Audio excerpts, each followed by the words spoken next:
There we go. All good. Right, so here we are, the podcast on the Wednesday night of World Flight. Welcoming Jamie, Cheers, man. Good to be here. school friend of mine. We were at school, had a few classes together. Took different paths in life, shall we say. I ended up with 2 or 3 different career options before I've ended up where I am, and we've kind of been reunited because Jamie pursued the life of pilot.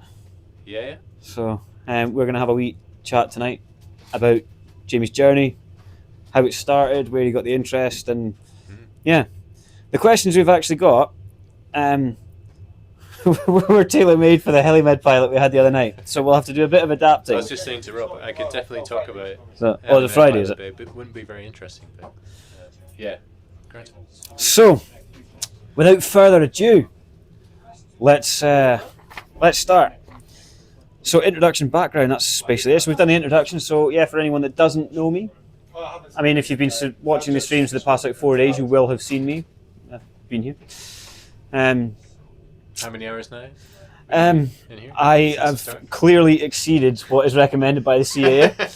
I think just don't stand. Right? They would. It'd be beyond giving a phone number to phone. It would be just nope, you're gone. But come for meeting. Yeah. Tino biscuits. That's Yeah. Yeah. A bit closer. Is that better? Yeah. Or just like angle. Sure. Yeah. You just tell me what to do. Have you just muted it? Oh. Yeah. There we go. Just some last minute technical changes. Pardon me. I've really screwed the pooch. Oh. There we go. Green light. Green light. There we go. Green light. Good to go. Nice. Hopefully that's better. Right. So, I guess the first question is sort of like, let's start with the background. So, what first inspired you to become pilot and pursue this career? Well, like you said, we grew up in Forres near to what was RAF Kinloss. That was probably when I first got the interest in flying, I'd say. Back when the Nimrods were flying, we kind of used to fly over the school that we went to every day, and lots of pilots in the area actually, and friends whose parents were parent was a pilot. So that's where I kind of got the first interest. And then always going on holiday was always the best part for me. When you got to the destination, it was a bit like it's a holiday, but always look forward to getting on the plane. That was the best part. So definitely, yeah, it's always the best part. I think lots of people would say the same, but you're literally the definition of like living every boy's dream as a how boring, pilot. Yeah, that's where I first got the inspiration. Really is definitely. So I suppose the next question is sort of like, talk to us about the journey. So where did you start? From flying school and how it sort of came about. Yeah, whether it was up here, down south, or because I think were you away for a while? Yeah, not a quick journey, to be honest. When we were in secondary school, I always remember being asked, what do you want to do? Do you want to go to university and stuff like that? And I just had no interest in that. I just said, I want to be a commercial pilot, and it was kind of like a blank look. It was like, how do we help you with that? We don't know how to do that. So I was kind of left on my own to figure out what the best kind of route or what the route was to go about doing it. And honestly, there's so many different ways of going about it. I'd say there's no wrong way of doing it. From my experience, so I left school 18, finished school, didn't go to university, and just picked up a job and did my private pilot's license at Inverness Airport, so Highland Aviation. I was back in 2012. Blimey. 2012 that was. So yeah, I used to drive myself through to the airport at 17, 18 years old, go flying, and got my PPL when I was 18 years old, which was great. It was really good fun. Flew the Tomahawk, learned on the Tomahawk. We'll have to get you in for the shot of the Tomahawk. We've got Tomahawks. So that was always a challenge in itself. And the Tomahawk that I flew quite a lot is still sitting on the. It's still there. It's the one still at the airport. on blocks, which is always entertaining when you taxi past it. Yeah. It's like, oh, was that my landing that did that? But yeah, that was great at 18. Lots of challenges. I remember doing my cross country qualifier, going up to Wick and then up to Kirkwall, and I just remember getting to Kirkwall and the cloud just hit the ground, and I was stuck for about 2-3 days. Oh, nah. Here's me as an 18-year-old stuck for 3 days in Kirkwall with just nothing, absolutely nothing. But that was a great experience in itself because I managed to black my way up to the control tower, spent 3 days up there just watching and learning from there, which was a really good experience. And then I got my PPL, and then at that time I was like, well, what do I do next? How do I turn this into a professional career? And just after doing the PPL, British Airways opened their future pilot program. I was like, great, I'll go for that. You gotta go for these things, even though it's really quite They're very sought after. And it's very applications competitive. Very competitive. But I kept telling myself, somebody's got to get that space, so go for it. Yeah. If you don't go for it, nothing Exactly. ventured, nothing gauged, Exactly. So anyone that's thinking about it, if you see them come up, definitely, you got to go for these things. And there's definitely an increase in airlines offering these sort of things now. Yeah, which is really, really good to see because it breaks down the barriers for Yeah. people who can't. Because pilot training is really expensive. Yeah. So it's a great thing to see. There's some of them that I've seen as well. I think TUI were one of them. It actually stipulated that they wouldn't take anybody on that had any more than 100 hours. Yeah. Which I'm assuming you have to have a lot more to end up getting your PPL anyway. So even if you were studying. Yeah, PPL. I mean, back when I ended it, how many hours was it? 40. 40 hours. So okay. yeah, it's probably okay for PPL. I'm sure. I'd have to double check back in the time, but they did say it was like anything more than 100 hours they wouldn't take on. Yeah. Which is still very early, obviously, in any form of flying. Absolutely, training, yeah. Early days. So did they apply to BA Future Pilot Scheme, got a good way through the assessments, and then was turned away? At that point, that was quite disappointing, but so I went off and I was a joiner for 3 years, which was great. Doing something completely different, and then coming back to it after 3 years was good to have another skill, especially when things happen in the aviation career that knock back, such as COVID, such as 9/11, which takes a real hit. It's nice to have a skill to fall back on. And you'll find quite a lot of pilots have done that before. My pilot training wasn't, really fast, but I came back to it after 3 years off. So 2018, 2019, reapplied and went to what was CTC, what was L3 on the day that I arrived, and then they changed the name to L3 Harris and all different sorts of names. Anyway, I did my ground school there in Southampton. That was 6 months, hard work, 14 ATPL exams, nothing but your heads in the books.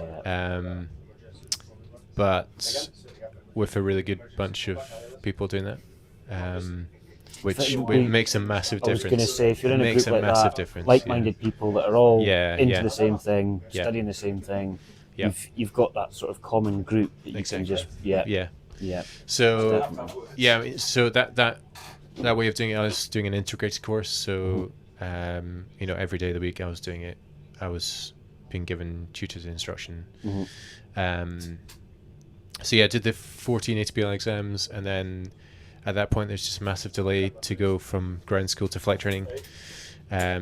So quite a few of us decided to change. So that first 6 months solely ground? You didn't set foot in an aircraft at all? Not once, and the real tease was just outside our ground training room for the theory. Was these massive Airbus simulators, and you're like, oh, I just want to go and fly. Just have a shot, But no, you didn't get anything like that. So 6 months in a classroom was hard work, but you knew what was coming. Yeah.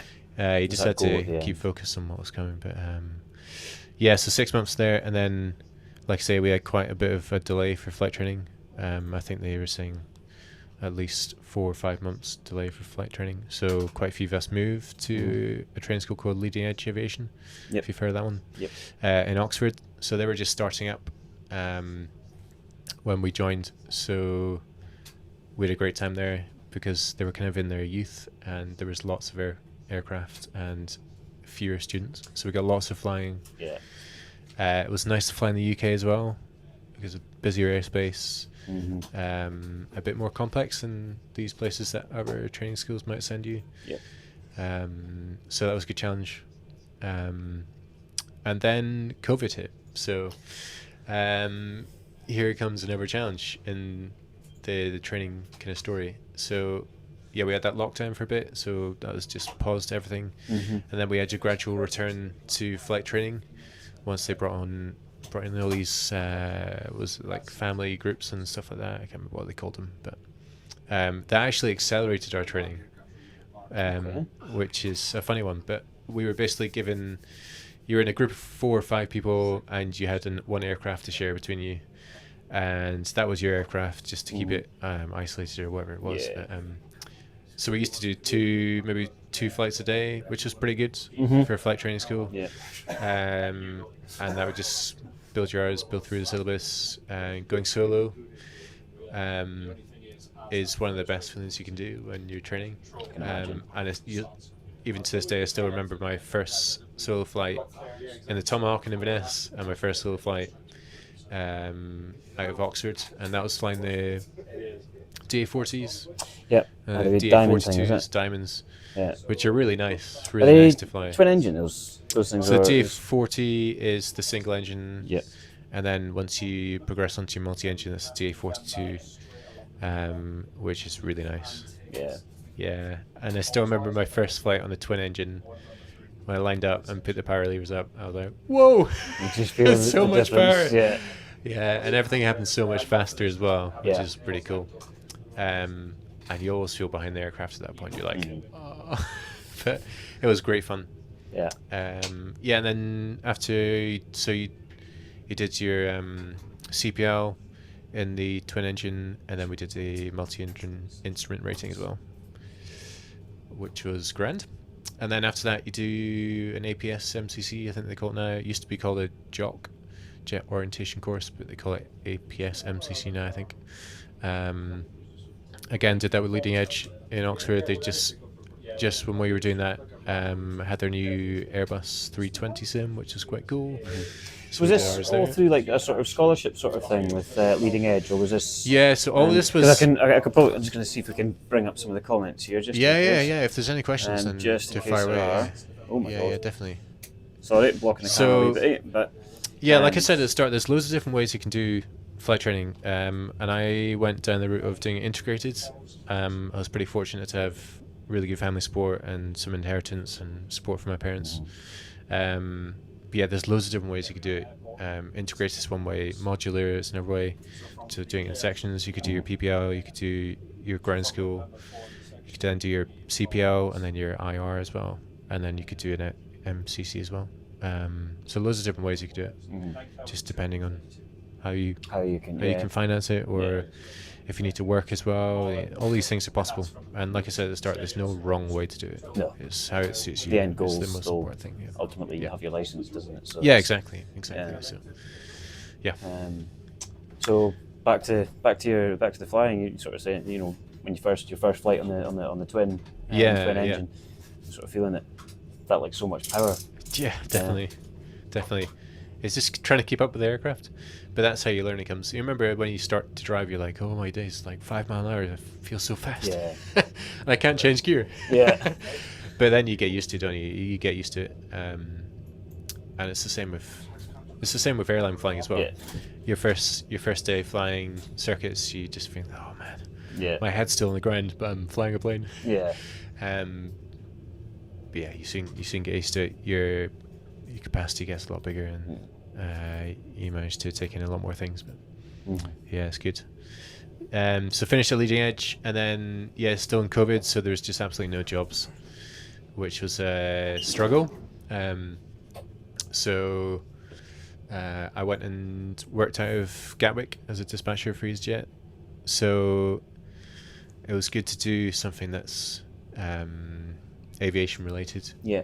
That's what they quite like in airline interviews as well, is just to see that you've done some relevant jobs or experience whilst you're waiting for that first airline job. So yeah, I was a dispatcher in Gatwick for about 6 months. Really busy job.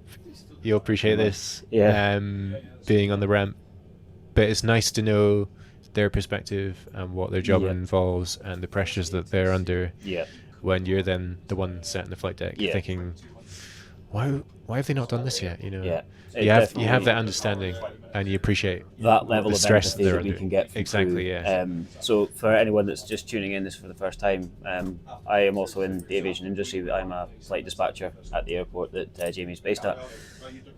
So hearing from crew that they've either done this and they have that empathy for us on the ground, whether that be from the rampies, the team leads, or the dispatcher, when the crew have any form of empathy, it is music to our ears. Because it takes the pressure off us. You know, not that we're looking for any excuse or any reason to delay flights and cause any issue, because that's obviously not what we do, because ultimately the dispatcher still has to answer to the airline. Yeah, sure. But when the pressure is off from crew, it can allow us to focus on trying to get things done in the best and most efficient manner. So, no, and it's really interesting to hear that, you know, you've stayed within that industry. You've viewed the process from a different angle as well.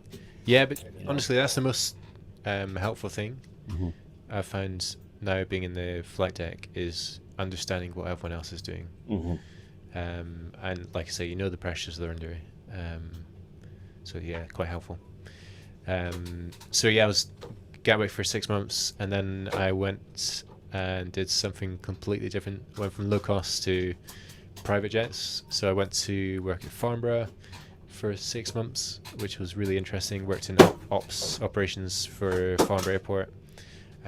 So supporting private jet crews that came in, doing all their flight planning and paperwork and organising stuff for them, which was a different league to Gatwick. I can imagine. But yeah, really interesting, and another just aspect of aviation you can draw on. So I was at Farnborough for 6 months, and then managed to finally get my first airline job at Loganair, based in Inverness. I remember seeing that post on Facebook. Like a full circle moment. Yeah. Doing my first flights on the Tomahawk from Inverness, and then getting my first airline job in Inverness. It was just amazing. I remember telling my wife at the time, when I phoned her up, I said, "Are you? How do you feel about moving home?" And she just burst out crying. But yeah, it was great. It was a great moment getting that first job. And a really good airline to fly with as well. Lots of hand flying, hands-on, challenging approaches, challenging airports to go into. Scottish weather. You know, weather.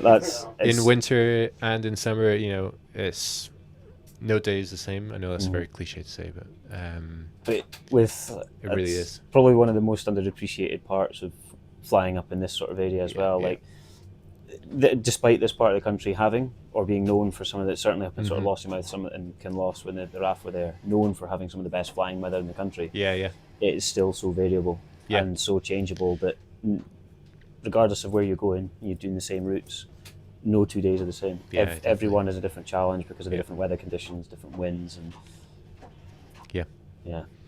winter flying is a challenge, but equally in the summer you get some amazing days, and you just feel like, oh, this is the best place to be. It really is. Best view in the house as well. Just best view in the house. Definitely. Definitely. So I suppose moving on to the next bit, sort of like describe your typical day. So, I mean, we're coming off the back of literally just saying that no 2 days are the same. So, what is a typical day? Typical day. So probably report either 5:30 or 6 o'clock if you're on an early shift, an hour before the flight, and then you're just meeting with your crew, going through briefings, seeing what the weather is for the day, the aircraft's all right,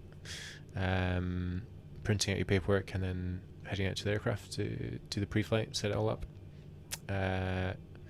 And then, typically we do 6 sectors or 4 sectors in a day. It's busy flying out of Inverness. So if we're doing the early report, we'll probably do 6 sectors.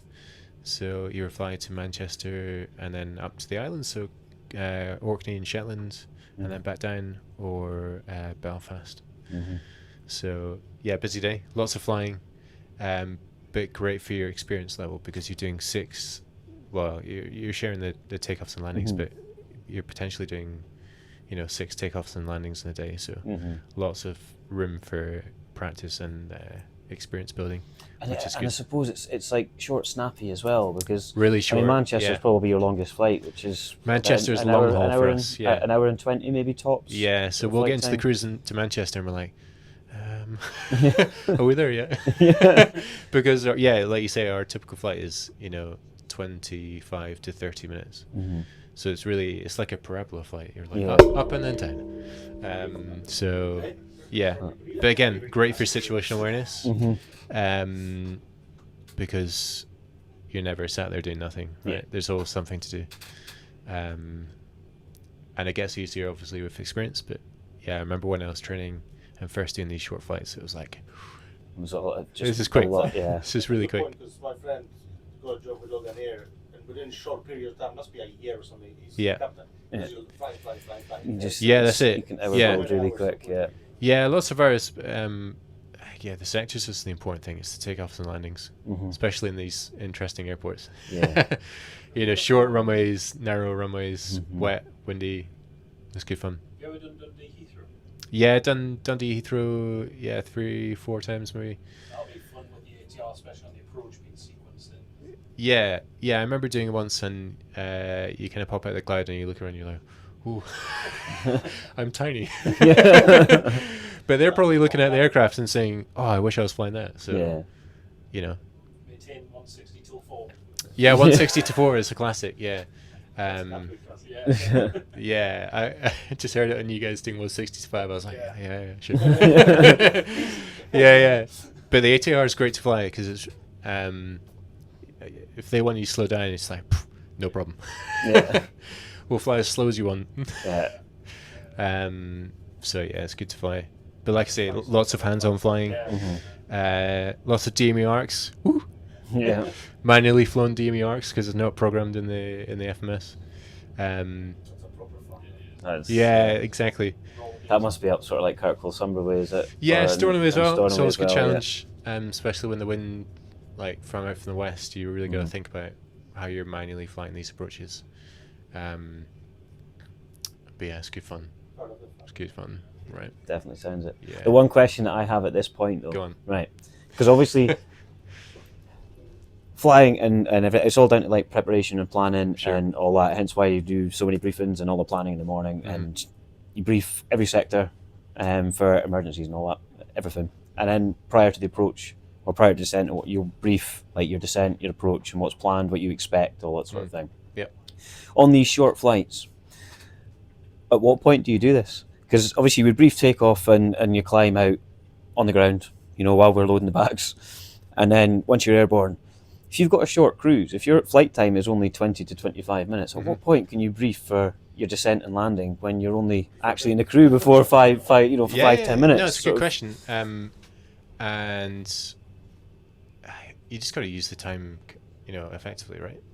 So once you're up in the cruise, like I say, there's always something you could do. So honestly. So as soon as you get into the cruise, the pilot who's monitoring will go off and get the weather, and the pilot flying will start prepping the aircraft for landing, right? So, and then they'll brief for an appropriate amount of time that they've got, and then start the approach. So it's really, like I say, it's really must be so fast paced. If you're only, by the time you get to a cruise, if you're only there for 10-15 minutes, which can seem like a lifetime, but in these sort of situations, I can imagine it's that 10-15 minutes soon goes.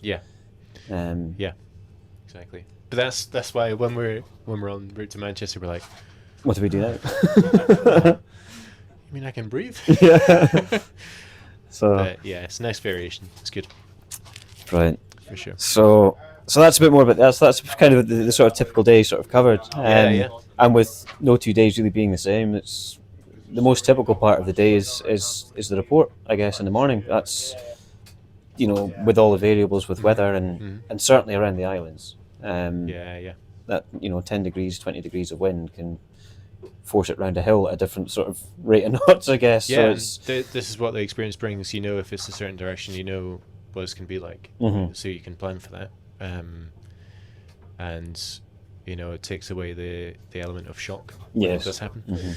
And you fly appropriate to that, right? So yeah, that's how you get around that. But brilliant. Yeah. So the next part, I suppose, is sort of the aircraft. So I suppose before we move on to that part, let's have we got any more questions? Yeah, any questions? Go for it. How many people we've got listening? Do you know?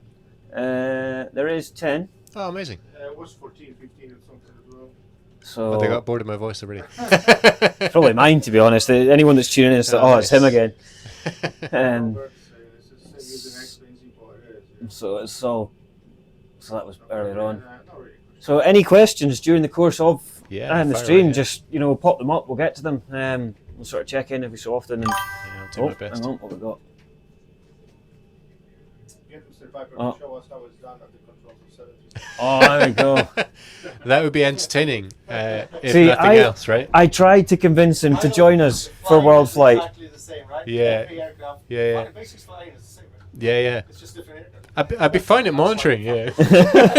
So it's actually quite interesting to see that, because last year I was trying to see if we could get Jamie in for a couple of flights in here, because we were we had some spaces, but we couldn't. The spaces that we had couldn't line up with schedule, because obviously most of the days actually you were on standby, which meant that if you got the call in here, you would have to go. Be leaving an empty seat. So it'd be sort of like, right.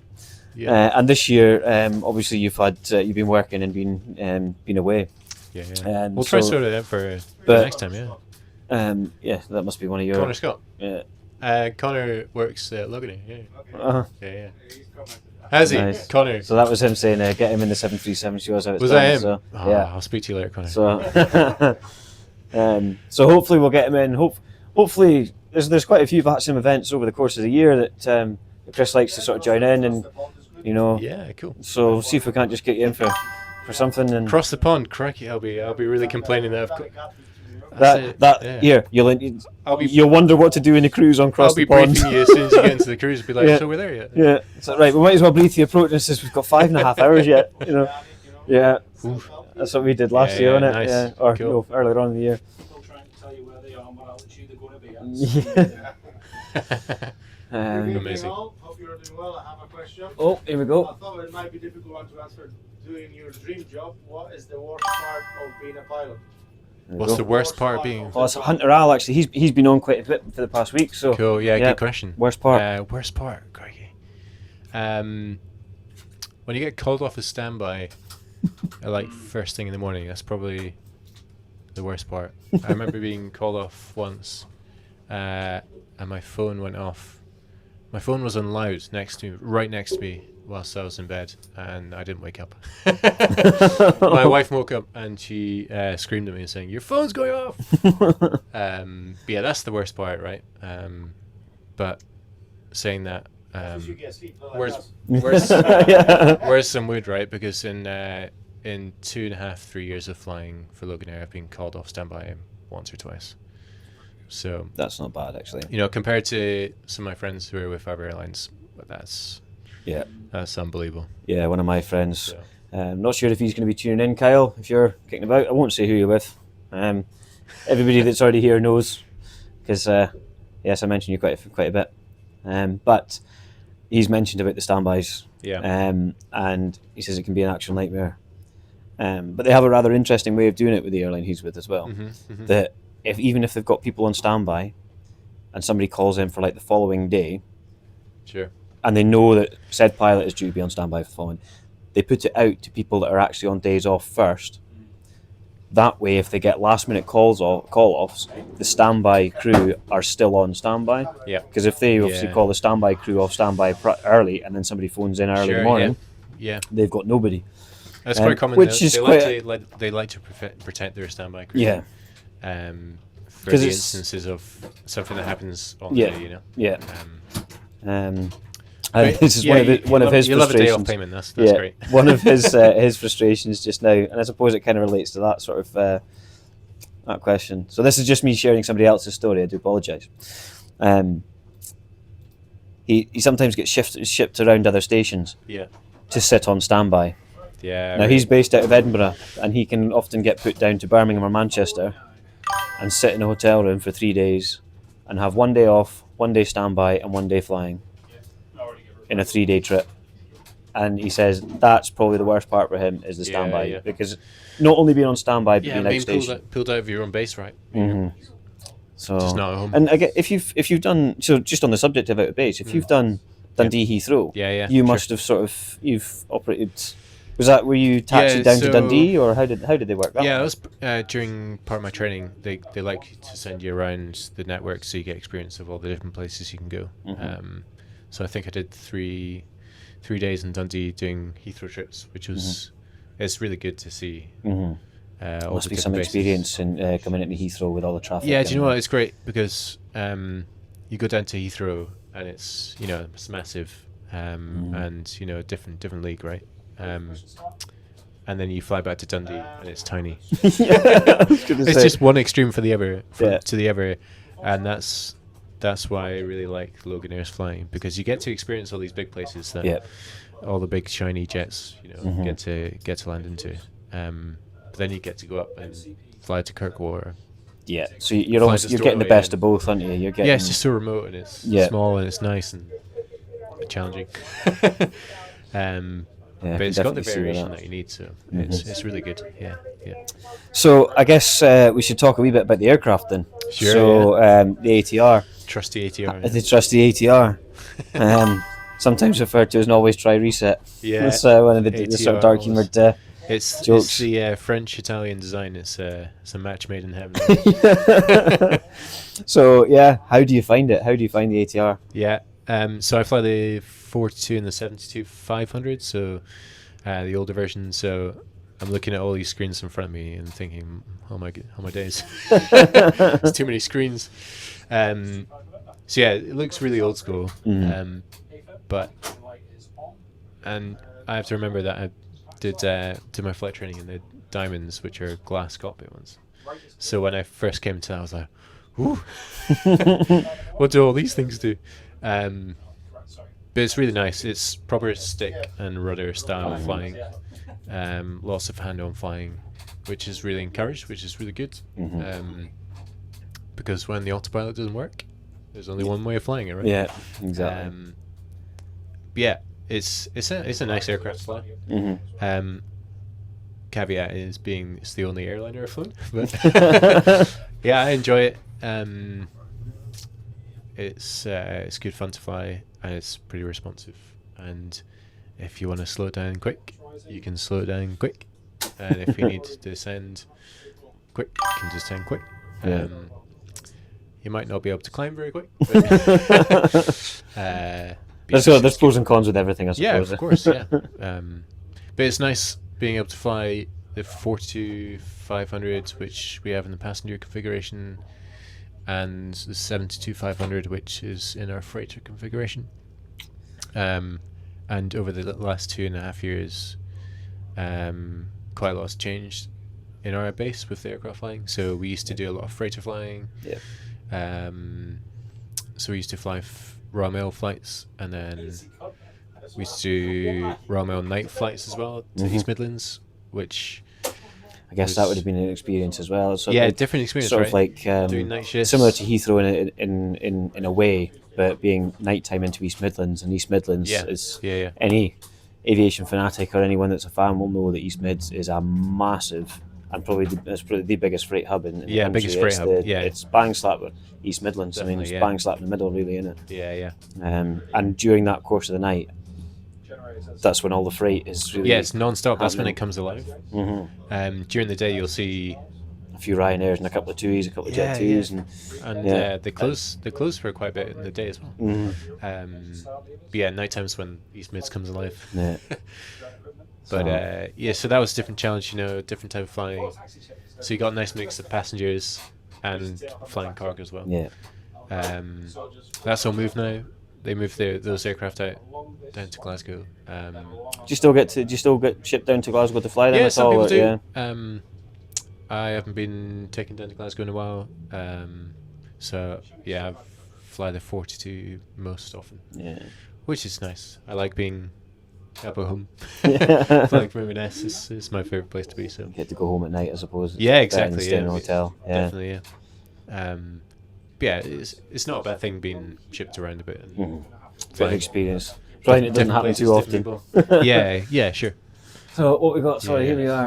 Hope that was answered more- the question, the most difficult part. Sorry, I am blocking the camera at the moment. I'm just trying to make sure that that's the worst part. That's a much better view than That's understandable. looking at Been me. There. I don't know, no fly-by-wire in the ATR. no fly-by-wire. Yeah. I mean, from a documentary I watched, to a degree, it is a fly-by-wire, but it's literal wires, Yeah, literally. isn't it? It's all cables and stuff Yeah, through yeah, the. old school, right? So it's old school fly-by-wire Yeah. where it is an Yeah. actual wire. Yeah, but no, it's good fun.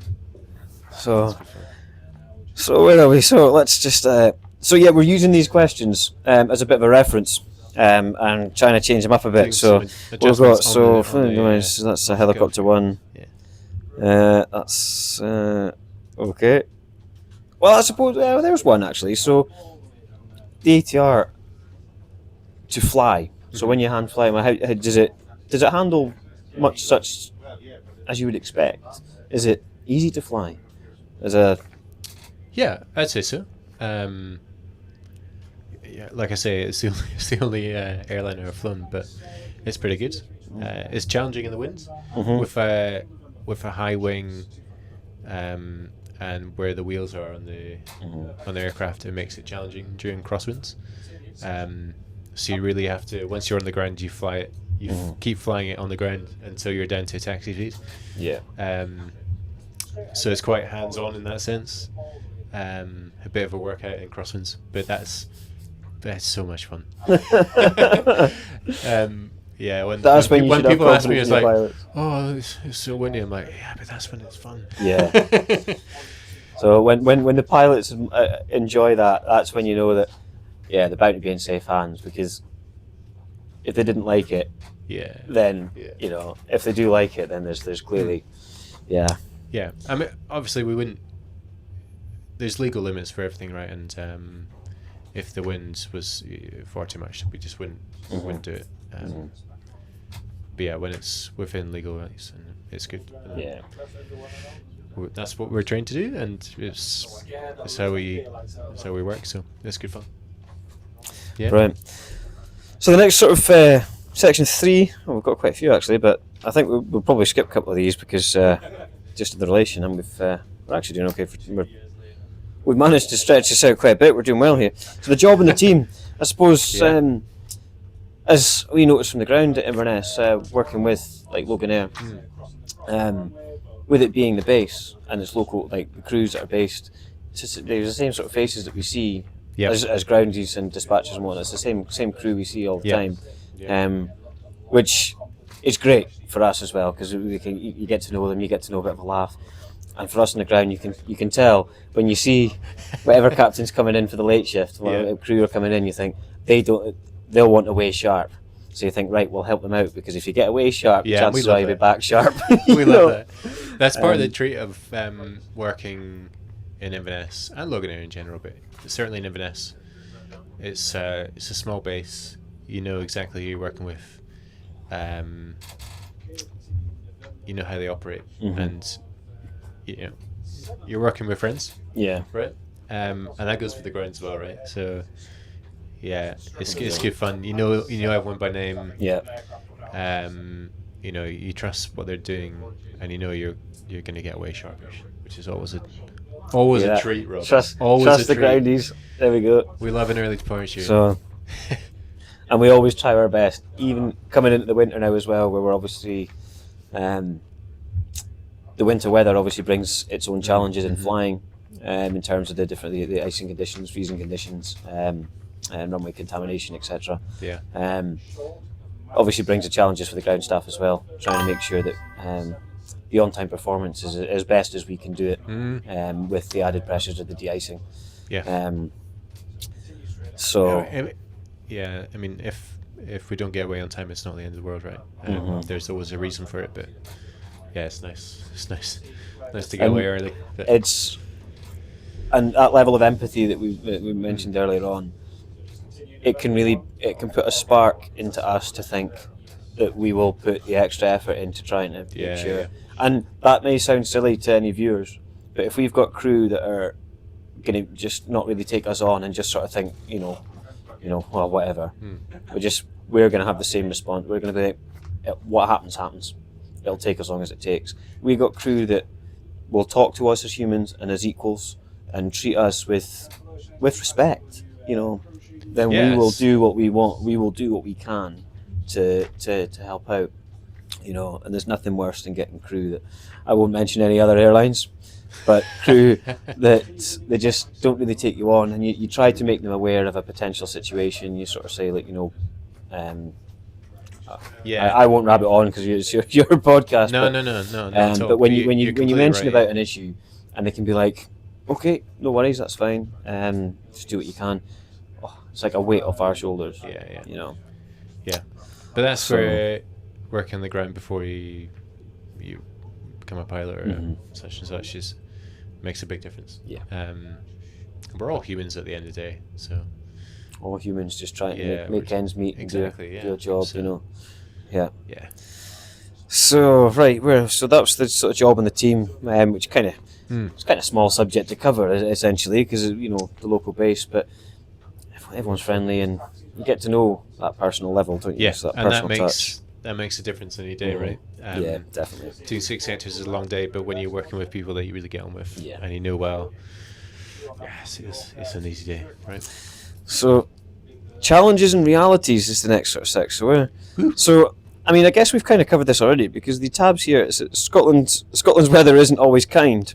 True. So I can vouch for that. So, in fact, here's the next. So, we touched on the weather and the fact that no 2 days are the same. Purely down to weather and the variance that we can get. Yeah.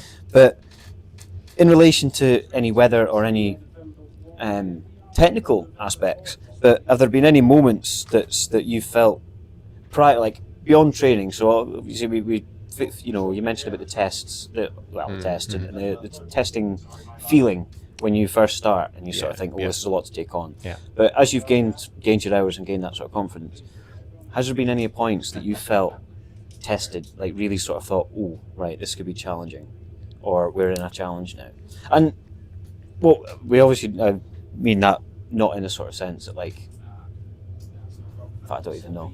I'm just trying to, I'm muffling words now. But yeah, have you ever felt tested? Like, that's basically what it says, really tested as a pilot. Yeah, trying to think. I mean, there's lots of points where you're like, okay, this is a bit more involved and a bit more challenging, and that can be down to weather or it can be operational things. But if you're with a good crew, right, and you've got the support of the person next to you, then that makes a massive difference. And as a first officer, I've flown with really, really good captains who really help you out and a good mentoring to you and stuff like that. I can't think of any specific moments that have been really challenged. I've had plenty of moments when I was training, and even before I got my first airline job. So going through like single engine training during when I was at Oxford, and like I mentioned at the start when I did my cross country qualifier, those were probably my most challenging points in my training. I was flying in Oxford in the DA40, and I looked at the speed bug, and it was just going all over the place. I was like, what's going on here? And I didn't realize at the time because I was naive, right? I was young, I was early in my training, and I was still learning lots. I didn't really understand what was going on.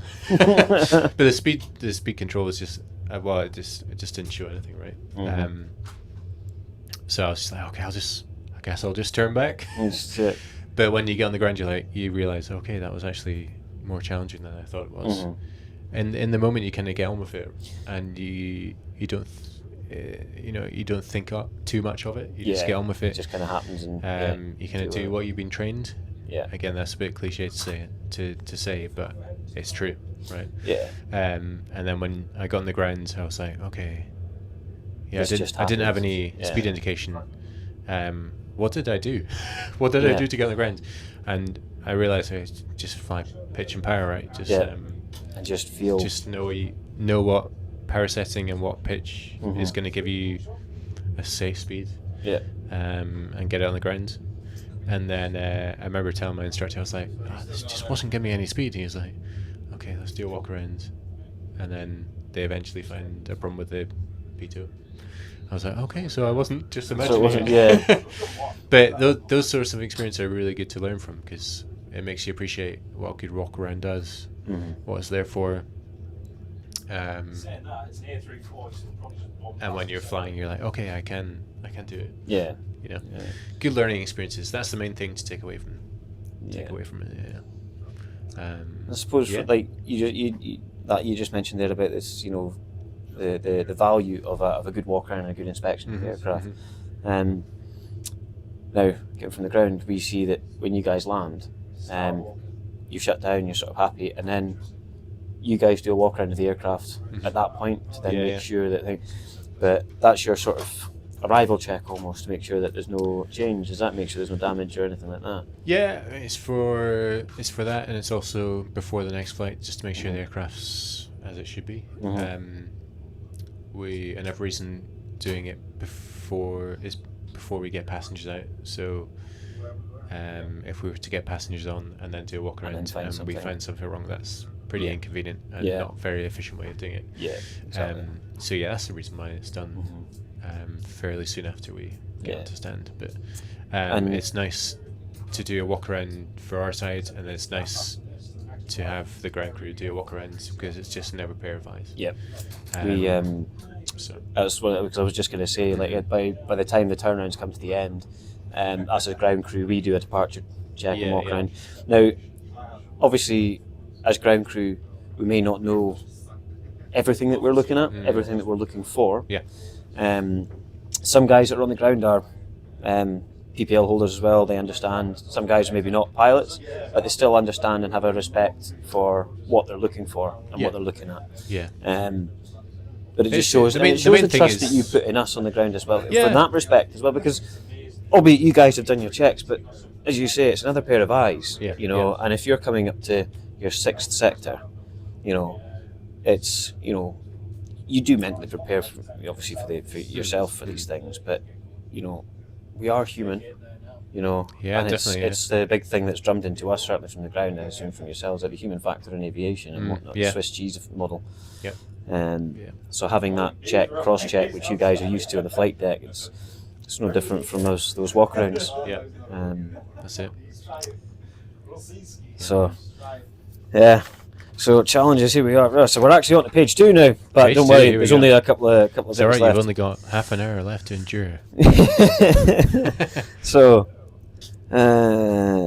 because we're only using these as a reference, I'm having to think about them before I Yeah, actually you're sort of having say to them. So, do this off the hoof. oh yeah, so off the cuff is the cuff, doing not yeah. too bad for someone that doesn't Yeah, usually do like. spot on, isn't it? Thank God it's not like public speaking, even though it's on a live stream.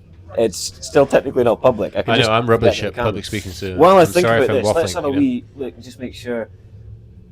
Oh, right, there's a good question. So, have you ferried any famous or VIP well-known passengers? Good question. Have I? Not knowingly, I don't think, but possibly. Saw plenty when I worked at Farnborough. That was probably the point that I saw quite a lot of famous people. Yeah. Who else? No, I don't think so. Sorry, that's a very poor answer. See, now, this is one of the advantages to being the dispatcher as well. We get to see the passenger lists. We get to Yeah, see you all get the to see the passengers names, getting on. right, So we yeah. get to see a few folk, whoever's going on. So, for anyone's a Gavin and Stacey fan, we had Matthew Horn All right. on one of the EasyJets one morning. Yeah. For anyone that's seen Narnia, the White Witch. Yeah. The actress that played White Witch. I can't for the life of me remember her name, which makes me feel really bad. If anyone can makes me feel really bad, especially if she's maybe watching this, which probably not, but because I know she is local. I've heard. But she was on. I think it was on the KLM one morning. Okay. But there is two faces that tend to make regular visits to our little airport. Flying on a mix of different airlines, and I'm pretty sure I've seen them getting on the Logie Bears before. Oh, really? And that is the Stoltman brothers, the world's strongest man. Yeah. I can't remember for the life of me who the crew was, brilliant. but I've seen them go on a couple of times because doing the world's strongest man challenges, they're muscly guys, bigger. So if they're watching, well done, guys. I managed to photobomb one of your Instagram photos once, inadvertently.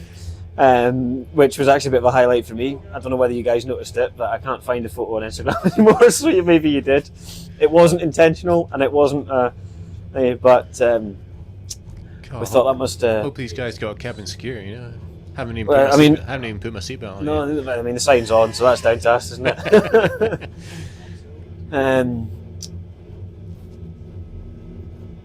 Yeah, so... Is there any other quirks about the ATR that you feel?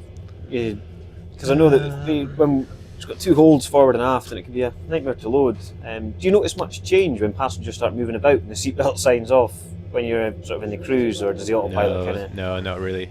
And if you're hand flying it, do you sort of? I mean, you wouldn't hand fly above a certain height, would you? Unless your autopilot failed. But. With the ATR, max flight level is 250. So. Because you're below RVSM, you can hand fly.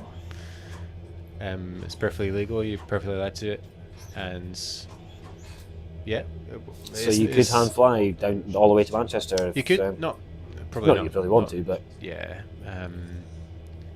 but it's perfectly possible. You can from departure you can take off and fly up to cruise flight level and do it manually. With the flight directors or raw data, whatever you want to do. But just making sure that obviously it's, you're not compromising any safety. That's the main thing. Yes. Safety, it's perfectly acceptable to do that if it's appropriate. So coming sort of towards the tail end now. So there's sort of the sort of shifts that individuals cover in aviation. From early starts, late finishes, night night shifts and night flights. How do you prepare for these sort of shifts? Obviously, we know that there's minimum rest periods, but how do you prepare? When does your preparation start? Does it start the day before, 2 days before, or basically? Yeah. So once you're kind of used to the flying that you do out of the base. You kind of fall into a natural routine, especially with 6 sectors in the morning. It's a long day, it's an early start, so you're just trying to get as much rest as you can the day before. I might often go to bed about 9 o'clock. I'll try not to keep you up too much longer. Like 9:30, and waking up at 4:30 in the morning and driving into work. And then we do the afternoon shift as well, so it's just falling into a routine, really, right? And the flight time limitations is what controls most of that. So if you're on a late afternoon shift, one day you won't be able to do the early shift on the next day. Obviously, it's just not possible. So that's what really controls it. But previously when we did the night shifts. And then you could do night shifts, afternoon shifts, early shifts, and you would get switched between them quite a lot within the legal limits. But that would be quite a challenge to readjust. But you soon get into a rhythm. Excuse me, for sure.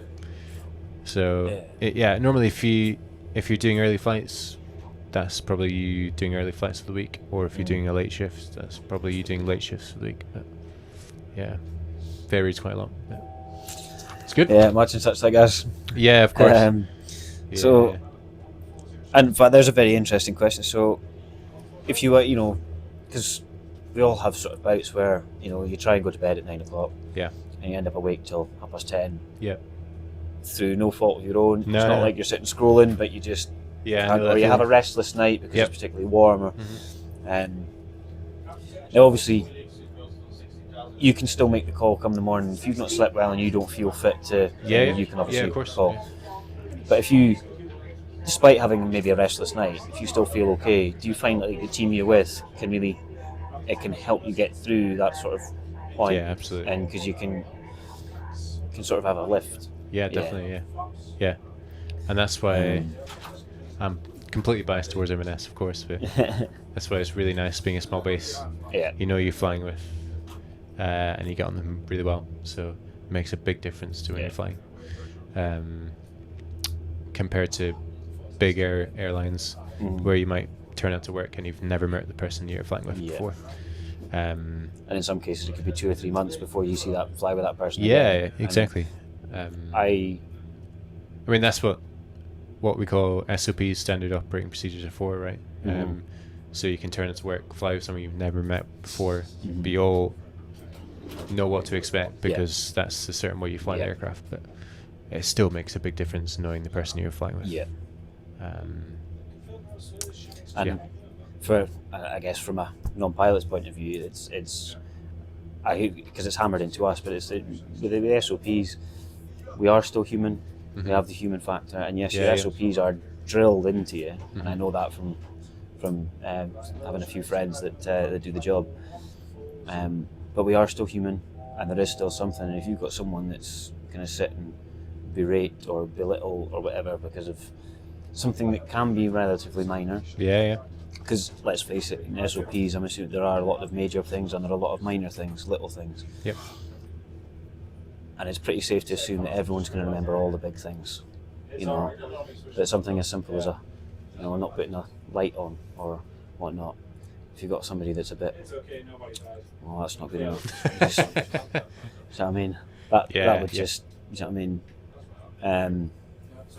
So I can see why sort of having the good team, the close unit can. Big difference, See, this is so they're at 35,000 feet. This is me. This is nosebleed territory for me, right? It'll never be this high. So, something's wrong if we're this high. In the climb going up to 35. Nice. So it's so. We've got a question. Oh, we've got a question. We've got another one. Here we go. If you could fly to any airport in the world, where would it be and with what aircraft? That's a good question. I like that. Where would it be and what aircraft? Yeah. Yeah, it's a tricky one. We can arrange that. Going to Kathmandu. I am awake right now. I quite like the Fenner. Is it the 550? I can't remember. It comes into Inverness quite a lot. The FlexJet one. Oh, the Gulfstream. Not the Gulfstream. I'm sure it's the Embraer. It's like the 550 or something. Anyway. Oh, you can Legacy, we private sort of. Yeah. Yeah. Okay. That looks like a really nice aircraft to fly. I mean, with your height, you probably wouldn't be able to stand up in it. To be fair. Probably not, but but I can't stand up in an ACR, so anything's a bonus, right? Yeah, that's true. Good question. Where to go? Where to go in your probably somewhere in the mountains, right? It's always fun flying through valleys and doing that. F-18. Yeah, we were just talking about Sophia earlier because you guys did that recently, and I've done Sophia, taking a ATR out of Sophia. That was in maintenance, so that was nice. That was good fun. Something different, It's a shame we couldn't get you in for that flight. That would have been good. Yeah, that would have been. Like, oh, I recognise this. Well, maybe we just have to try and arrange getting you in for a wee thing. And we'll just we could go visit some of these places. Yeah, and definitely. have a wee shot and be good. Yeah. And speak to Chris nicely and see what we can organise. Like getting in. It's recording the stream. I'll let you know when we have an engine fire. Yeah. I don't know. Just go straight out that door. Yeah. The exits are located here and here. Yeah. Amazing. So somewhere in the mountains would be your sort of. Yeah, I think ideal. so. I don't know. Innsbruck would be fun to go to. Have you tried that in sim yet? Innsbruck? Done Innsbruck, yeah. That can be very. Innsbruck's a very. Yeah, challenging one. Yeah. Yeah. If you take the straight in, you've got a steeper descent because you've got to wait until you get over the hill. Yeah. But if you take the RNAV, you actually come through the gap in the hill, and then I think you turn onto your actual final approach. It was something like 3 or 4 miles. It's quite Really, short. I could be totally wrong. I have to double check the charts. In fact, Jonathan's got charts up there. I wonder There if you you can go. find it. Guys, you should try some Stornoways or Kirkwall in this thing. Just have you done it yet? Kirkwall. Lighthouse. Yeah. Where you're coming in, Yeah. close to the hill. Yeah. Approach. I'll try like a going. So I have to try Sombra. Sombra's an offset. Sombra is offset. Yeah. It's offset. Yeah. The airways used to fly Yard in on that approach into Shetland, where the lighthouse approach. Yeah, runway 33. 33. Yeah. Yeah, that's Yeah, it's a great approach. Yeah, really. That with Neil Follen, you probably know him. Yeah, Oh, Neil. Neil. Yeah. Yeah. Did he get back to you? Is he going to come and help us out with a flight or two? It'd be good to see Neil again. He was working. Oh, well, tell him on his days off to come up. He did say something about the other day. It was like, oh, that's Pop something up I for the did. pop in for the Friday night party for the last night. Huh? He did have to- So, because he was Neil was Loganair before. Neil was in Venice. Yeah. So, Yeah. I suppose sort of just before we do the closing reflection, but come the long days, difficult days. So if you've got a 6-sector day and it's particularly windy and the visibility is not great, so it's a bit, a Scottish summer's day. Sort How of, dare you. how would you sort of decompress and sort of like come the end of the day? Well, like when you go home, like do you just sit down with a cup of tea and watch, leave the telly off, or do you, watch an Aviation live stream and fall asleep? Yeah. What's your sort of wind down? Like, what's your I mean, Yeah. obviously to a degree, depending on how much you want to share.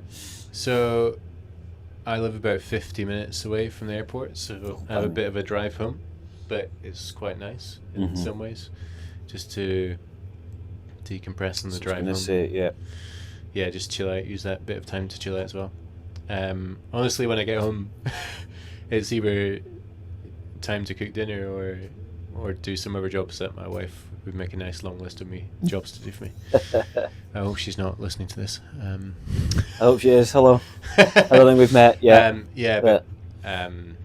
God, it's nothing in particular really. Just chill out as well. But I suppose that drive, having a sort of lengthy or a drive home does help with that.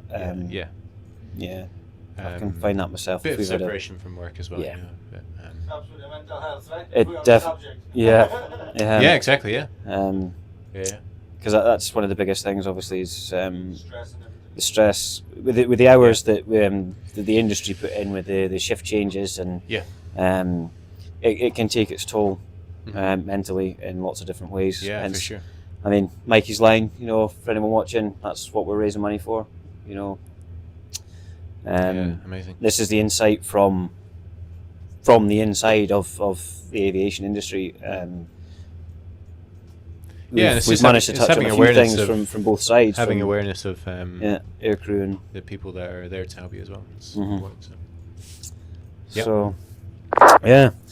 So, I mean, the inspiration and advice, I guess we kind of covered that at the start as you were sort of talking about your journey and being so many ways of getting into it. Yeah.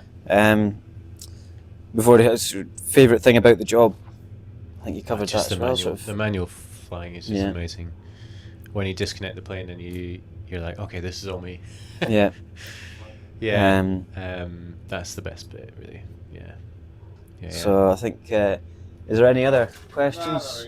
No. I'd No, say like a I'd say challenge. to anyone who's like wanting to do pilot training, and just go for it.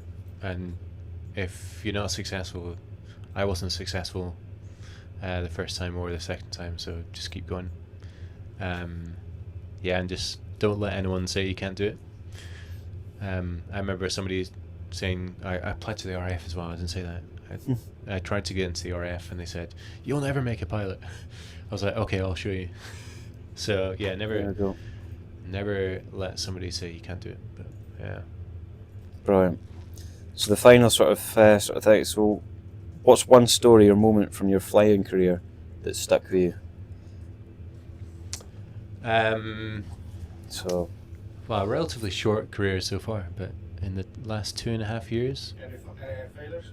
any failures? there we go. Yeah, So- not really, actually. I've been really, itching to yeah. ask it, but I was like, I don't know how much I don't know how much he wants to say. No, really not. I don't know. Good question. Ding ding. Yeah. No, honestly, nothing out of the ordinary. Oh, that's the I took my wife flying one time. I took her up to Kirkwall, and she had 2 hours in Kirkwall, and then came back. And when we landed back, she was like, "Oh, I felt really sick." I was like, "Is that due to my flying, or is it?" Yeah. I was like, it's nice taking your family up, though. Yeah. Yeah, it makes it worth it, for sure. We need to get you up flying as well, mate. Well, that's That'd be- That'd be good. He's flying, right? yeah. He's Yeah. done enough. He's done enough. Once I eventually, and if my dad's watching, I know he's probably gonna leave a comment just to say once I get my focus, when I get my Focus sold, I've got a new battery for it. I need to change it, but flying here every night and then getting home and sleeping has been a challenge. So once I get the battery changed, I get that sold. I think I'm gonna try and see how far I can see how I find the sort of PPL, Yeah, because absolutely. it's one of them sort of things. It's like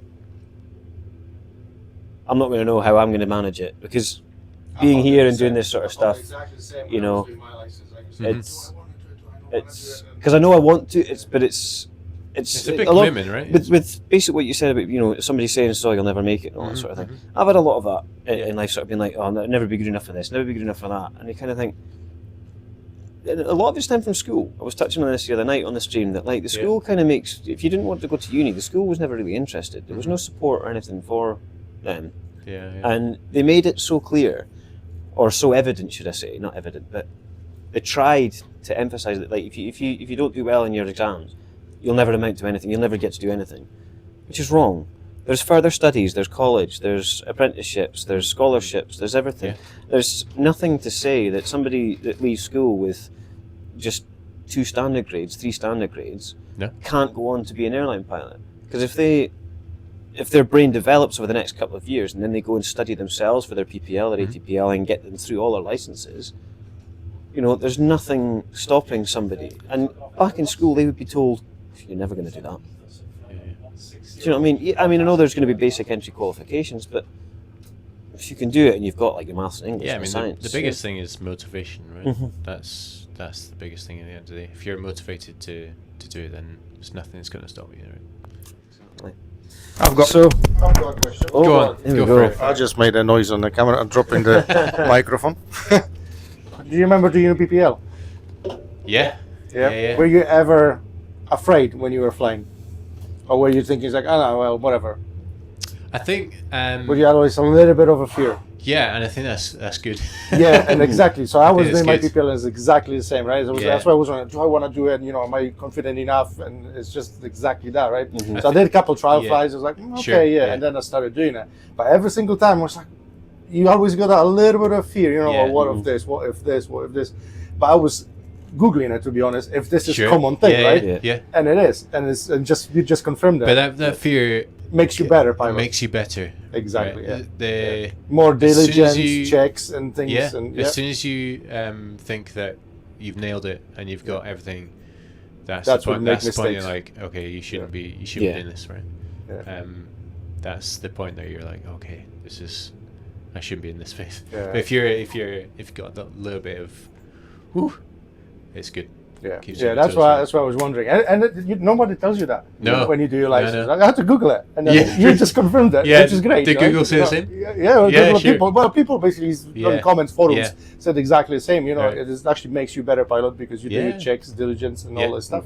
Yeah. And if the minute you get too confident, and that's where you make mistakes and errors. Yeah, So definitely. So that's good. Yeah, good confirmation. And then do you still have the same a little bit? Probably less, obviously, because experience, right? And now Less with experience, but still, you still have a yeah, definitely. That's good. Yeah. That was my question. Just want Keeps to you confirm safe. my own Keeps you safe. sanity. right? Yeah, definitely. Yeah, confidence is dangerous, I think.